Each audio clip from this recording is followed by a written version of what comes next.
सबको जय मसीह की फिर से एक और बार स्पिरिचुअल मॉर्सल्स में मैं आपको स्वागत करना चाहती हूँ। आज मैं आपसे एक सवाल पूछना चाहती हूँ। यदि हम मार्केट में एक फल खरीदने जाते हैं और यदि इस प्रकार का एक फल देखें जो किसी पंछी ने या गिलहरी ने खाकर बाकी छोड़ा हुआ है, तो क्या हम इसे खरीदेंगे? इसमें बाकी जो बचा हुआ है वो तो सब ठीक है, सिर्फ थोड़ा ही तो भाग निकला है, लेकिन फिर भी हम इसे नहीं खरीदेंगे।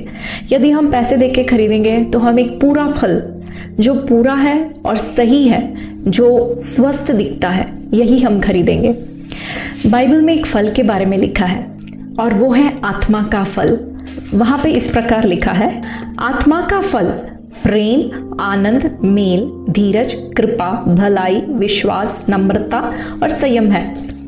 यहाँ पे लिखा है आत्मा का फल। ध्यान दीजिए, ये एक वचन है, ये बहुवचन नहीं है। फल जो शब्द है वो हिंदी भाषा में हम एक वचन में और बहुवचन में दोनों में इस्तेमाल करते हैं, लेकिन यहाँ पे फलों के बारे में नहीं लिखा। यहाँ पे आत्मा का फल, आत्मा के फल नहीं लिखा। इसे समझने के लिए मैंने ये संतरा लिया है। ये पूरा एक फल है, इसके अंदर अलग अलग भाग है, प्रेम, आनंद, शांति, भलाई, विश्वास, इस प्रकार अलग अलग भाग है। ये सब जो है अलग अलग फल नहीं है, ये सब एक पूरे फल का, इस संतरे का भाग है। इसी प्रकार आत्मा का जो फल है वो एक फल के बारे में लिखा है, वो 9 अलग अलग फल के बारे में नहीं लिखा।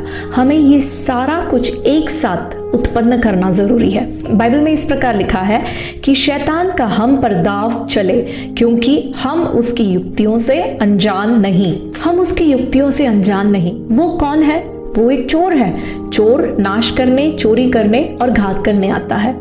और इसकी युक्तियां क्या है? वो लोगों को इस्तेमाल करता है, वो किसी के शब्दों को इस्तेमाल करके हमारी शांति चुराता है। जब लोग हमारे बारे में कुछ कहते हैं और हम उसे सुनते हैं तो वो हमारा आनंद चुराता है। शैतान चोरी करता है इस फल की तरह, हमारे आत्मा के फल में से कुछ भागों को वो चुरा के ले जाता है। बाकी का चाहे पूरा हो, लेकिन उससे कोई फायदा नहीं। हमें एक पूरा फल उत्पन्न करना जरूरी है। देखिए, हमारे प्रभु यीशु बैथनी में 2 बहनों के घर गए। वहां पे जो मार्था है वो उस परिस्थिति के कारण वो अपना शांति, अपना आनंद, ये सब गवा देती है। शैतान चुराता है और वो यीशु के पास जाती है और वो कंप्लेन करती है। वो कहती है, मरियम को देखो, वो कैसी है, वो मुझे सहायता नहीं करती, ऐसे वो कंप्लेन करती है। अब मरियम को देखिए, मार्था उसके बारे में ये सब बोल रही है, वो सुन रही है, लेकिन वो शांति से बैठी है।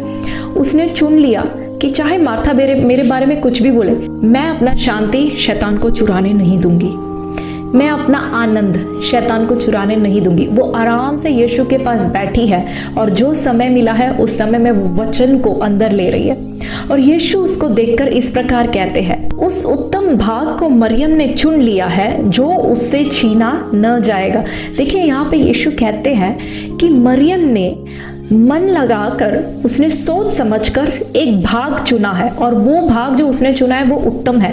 हम भी वो उत्तम भाग को चुन सकते हैं। हम भी निर्णय ले सकते हैं कि चाहे कोई भी मेरे बारे में कुछ भी क्यों ना कहे, मैं अपना शांति शैतान को चुराने नहीं दूंगी, मैं अपना आनंद शैतान को चुराने नहीं दूंगी।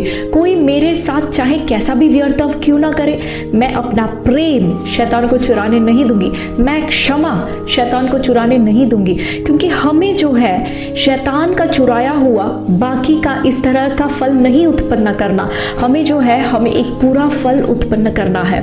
और ये संभव है। ये कैसे संभव है? हमारी अपनी शक्ति या हमारी अपनी क्षमता से नहीं। अगर ऐसा होता तो बाइबल में लिखा होता कि मन का फल, लेकिन यहाँ आत्मा का फल लिखा है और ये पवित्र आत्मा के सहायता से हमारे आत्मा में हमें उत्पन्न करने वाला एक फल है। तो आए हम हमारे उस आसमानी बाप से प्रार्थना करें, जिसके बारे में ऐसे लिखा है कि यदि हम उससे पवित्र आत्मा मांगे तो कितना अधिक देगा। हम उससे कहे कि हे हमारे बाप, तू हमें तेरे पवित्र आत्मा से ऐसे भर दे, पवित्र आत्मा की शक्ति तू हमें इतना दे, ताकि पवित्र आत्मा के सहायता के साथ हम आत्मा के एक संपूर्ण फल को हम उत्पन्न कर पाए। हालेलुया। मैं आशा रखती हूँ कि हमें से हर एक व्यक्ति मरियम की तरह एक उत्तम भाग चुन ले। उस चुनने में प्रभु हमें से हर एक व्यक्ति को सहायता करे, प्रभु हमारे साथ रहे, ताकि हम में से हर एक व्यक्ति आत्मा का संपूर्ण फल उत्पन्न कर पाए। प्रभु आप सबको आशीष दे। God bless you.